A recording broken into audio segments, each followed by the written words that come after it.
Belle here, and today is ikakabit natin yung cabinet na binili natin sa IKEA. Kahapon, kinabit namin yung upuan na dilaw dun sa labas.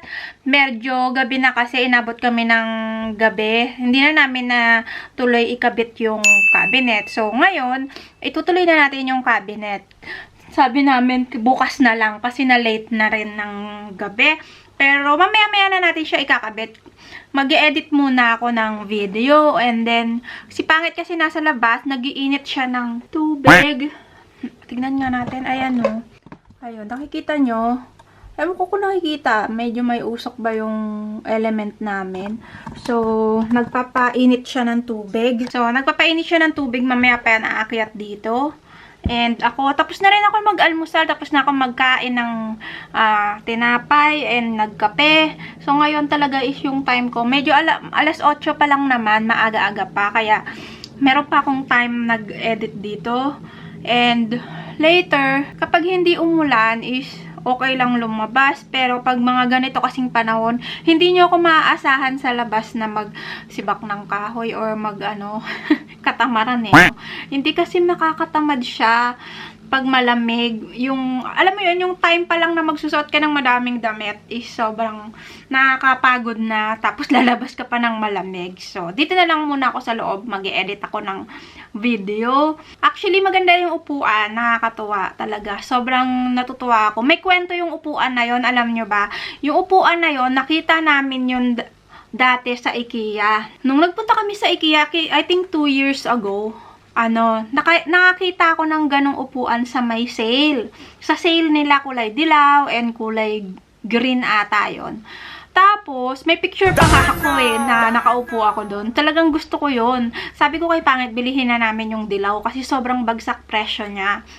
And then, sabi namin, i-compare muna namin yung presyo dun sa i-compare muna namin yung presyo na original price kung talaga bang sale siya. So, umakyat kami dun sa mga display. Tinignan namin kung yung price ba niya na bago is sobrang mahal or konti lang yung binagsak ng presyo niya. So, nung tinignan namin, medyo 800 or 900 din yung binagsak ng presyo niya. So, sabi namin, parang okay na yon. Kasi, alam niyo yung mga nasa display sa IKEA, meron kasi dun portion na sale. So, yung mga dinidisplay nila dun, yung mga display item, yung mga naka-display dun sa showroom nila. So, minsan, binibenta nila yon ng mura or sometimes may damage pero hindi naman yung totally damage or bukas, ganun. Pero mura lang siya, sale siya. So, nung nakita namin siya sa sale, sabi namin, bilihin na namin kasi mura nga talaga. Pagbalik namin, wala na. Pati yung isang upuan, wala na rin. Both yung dalawang upuan, wala na. Kaya sabi ko, nakakalungkot. Sana pala binili na namin. Alam mo, naiyak talaga ako nun kasi gusto ko siya. Gusto ko talaga yung upuan na yun. Tapos biglang, saglit lang kami, nalingat lang kami, wala na may kumuha na kagad, binili kagad nila. So, yun. Hindi, sabi ko, tsaka na lang siguro ako bibili ng ganon. And then, yung anniversary namin, sabi ko, bilihin na kaya natin yung upuan. Total, dalawa naman kaming gagamit nun dito sa taas. Kaya sabi ni Pangit, sige, binili na lang namin siya at least, brand new, diba? Kasi yung nagustuhan ko, showroom na item. So, kaya, siyempre, mura siya. Kaya yun, natutuwa lang ako, meron ako upuan. But anyway, kukontinuous ko na mag-edit ng upuan. Kukontinuous ko na mag-edit ng video para ma-upload ko na rin siya. And, by the way, nagawa pa rin pala ako ng video ng mechado. Nagluto ako ng mechado. And, I think ilalagay ko dito sa taas kung gusto nyo parang mapanood. Tapos, ipapakita ko sa inyo today kung anong magiging itsura ng ating cabinet dahil syempre ngayon lang siya magagawa. And yung ating coffee table. Sana maganda yung kalabasan, no? And excited lang ako makita yung itsura niya kapag natapos na siya. So, yun, balik na lang tayo later kapag umakyat na si Pangit kasi mag-i-edit muna ako. Paulit-ulit lang ako talaga, no? Sige na, babay na, mamaya na lang.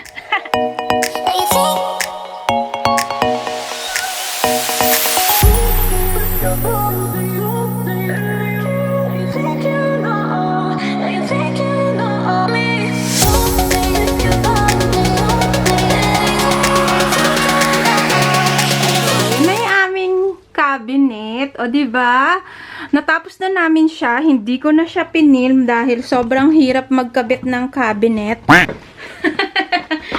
So, natapos na namin siya. Ang hirap magkabit ng cabinet. Ito na siya. Ilalagay na lang namin yung mga coffee maker. Ilalagay na lang namin siya dyan. And yung likod ng cabinet is pipinturahan ko muna siya ng blackboard para medyo maganda siya. So, nakikita nyo naman, ganyan na yung itsura ng cabinet. Medyo mataas lang siya, no? And nilagay ko na yung kettle ko doon. And meron siyang cabinet dito sa ilalim.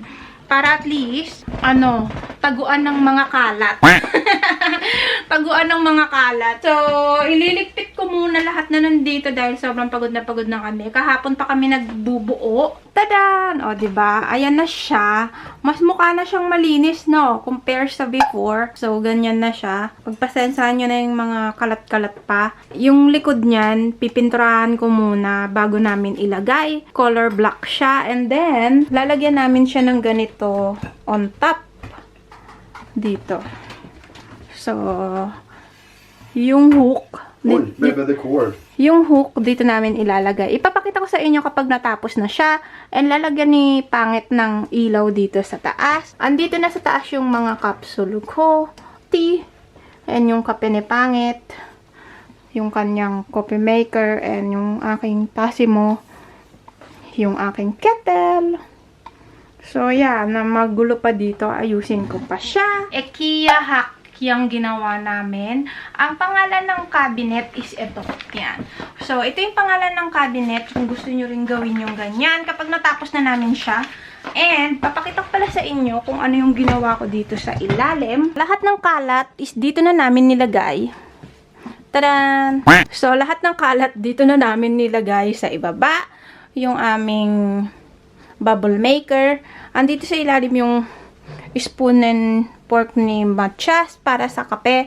Andito sa ilalim yung cord. May butas kasi siya dun sa likod para dun nyo ilalagay yung cord kung sakasakali na gusto nyong maglagay ng saksakan para masaksak nyo yung coffee maker nyo. And ito is, coffee grinder. So, yan na yung itsura ng ating cabinet. Pwede rin ditong taguan ng mga kalat. So, yeah, yun lang ang ating cabinet for today. Tomorrow for sure. Nilagay na namin yung hook para dito mo isasabit yung coffee mugs. And then, ilalagay namin yan dyan. So, ini-screw na lang ni Pangit para mahang namin dyan. And then, later is magpipintura naman ako nung likod para maganda yung coffee bar namin dito sa taas. Coffee station, di ba? Ang cute. So, ganyan na yung itsura niya. Kahapon namin to ginawa, itong cabinet, dahil it takes one whole day bago mo magawa tong cabinet. Sobrang hirap niya i-assemble. But anyway, sobrang naisip ko lang nalagyan siya ng ganyan para medyo maganda siya dun sa taas ng design ng cabinet. And lahat yan, nabili namin sa IKEA. Pati itong hook. Maganda kasi siyang pang decoration. This is how it looks like. So, malalagyan namin yan ng mugs dito sa taas. So, it's really cute. No? Parang kagaya nito, tita. Ano kaya maganda? Yung small mug or yung black? I think this one, no? Ja. This is much better. And magaan lang siya. Hindi naman siya babagsak kasi sturdy naman ito. So, ganyan yung magiging itsura niya. Coffee bar na siya. So, sisimulan ko na magpintura ng likod ng cabinet. And, ang gagamitin natin is itong pintura na to. Ito yung pintura na pwede mo siyang gawing blackboard. So, pwede mong sulatan and mabura. Ito yung pintura na ginagamit. Yan. Ito yung lalagay namin sa likod ng cabinet. Para kapag nilagay namin siya dun sa cabinet, yung likod niya pwedeng sulatan.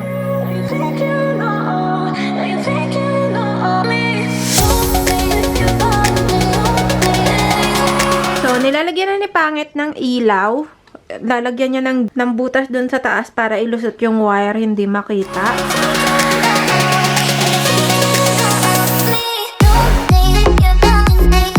So, ikakabit na natin ngayon yung black na board. Natuyo na siya and naayos ko na rin siya. Ikakabit na siya ni Pangit sa likod ng cabinet and then it's finished. Tapos na.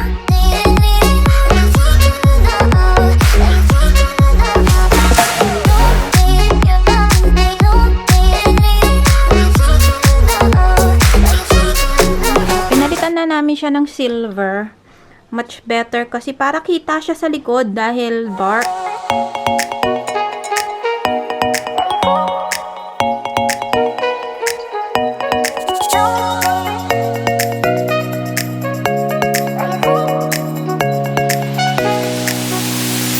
Tapos na siya, guys. Finish na siya. Ayan na yung itsura niya. Ito na yung final look. O, diba? Ang cute niya. Talagang pinaghirapan namin yan na makuha yung cabinet sa IKEA. And then, ito na yung mga hanger. Dinagdagan din namin if ever na gusto namin magsabit ng iba pang mug. So, ito na yung mug. Ito yung likod niya. Pwede yung sulatan ng chalk na pwede mo siyang burahin. Kasi yung pintura na ginamit namin dito is pang blackboard. Dito na yung filter ni Pangit. Yung kanyang coffee maker. Ito na yung takore ko, diba? Ang cute niya. Ito yung regalo sa akin ni Pangit nung Christmas. And ito naman is coffee grinder. Andun sa taas yung mga kape ni Pangit. Si Matias lang na mahilig magkape. And then dun yung tea. Ito din. Alam niyo masarap to.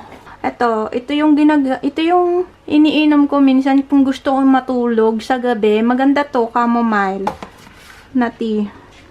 Tapos, dito sa ilalim is ginawa namin yung yung mga ibang gamit. For example, itong mga ginagamit ko sa paggawa ko ng videos. Alam niyo na, pag nagluluto-luto ako sa paggawa ko ng video, dito ko siya ginagamit. Yung mga ginagamit ko minsan sa pagluluto-luto dito sa taas. Kasi di ba naggagawa ko ng video ng mga luto-luto ko. So, at least I have a small plate and yung mga maliliit na lagayan. Tapos, ito nandito dito sa baba is yung mga paper bag na pwedeng lagayan ng basura or something. Dito din sa baba yung mga ganito extra na kape. So, yeah, yun lang. And dito din pala namin nilagay sa gilid yung plug nung ilaw at saka ng mga coffee maker. So, at least hindi siya nakikita sa labas. Andito siya. And dito yung binili ko rin sa IKEA na pwedeng mold ng leche plan. Kasi, diba, gusto ko kasi magkaroon ng mold na maliit. So, yan. Nandito siya sa loob. Nandito din yung wiring. Para malinis siya. Ito, lagayan to ng coffee beans. So, yep. So, ayan. Natapos na natin yung buong araw. And natapos ko na rin siya at the same time. Diba, parang pinaplano lang natin to last month, last year. And recently lang nagkaroon ng time na makuha yung cabinet. Matagal ko talaga siyang ipinag-isipan. Titingin talaga ako sa Pinterest and sa mga ideas ng yung maliit lang na space. Kasi maliit lang naman yung space dito. Para lagyan ng mga kape. And magamit yung space sa taas para at least hindi masayang. May gagamit din namin. So, yeah, ito na siya ngayon. Natapos ko na siya. Natutuwa ako kasi kahit pa paano. Madali lang naman siya gawin. Ang pinagbago lang naman niya is pinuntrahan namin yung likod ng cabinet and nag-add kami ng hang para sa mga mugs. Yun yung dinagdag namin. And anything else, yun lang din siya na cabinet ng IKEA. So, kung kayo din nag-iisip ng coffee station nyo, maganda lang yung cabinet. Marami kayong makikita sa Pinterest or sa online. Mag-search lang kayo. Madami kayong idea makukuha. Depende sa needs nyo, kung depende sa laki ng space nyo. So, natutuwa ako kasi nagustuhan din ni Pangit. Dinagdag din pala namin yung ilaw. Tsaka, yeah, yun lang naman yung dinagdag namin. And natutuwa ako kasi gusto rin ni Pangit yung kinalabasan. Medyo naging maliwalas na nga rito sa taas kasi dahil nga rito naayos na siya. So, ano sa tingin nyo? Maganda ba?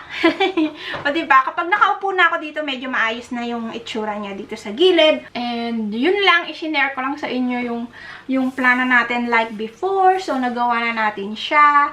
And ano sa tingin nyo? Okay ba?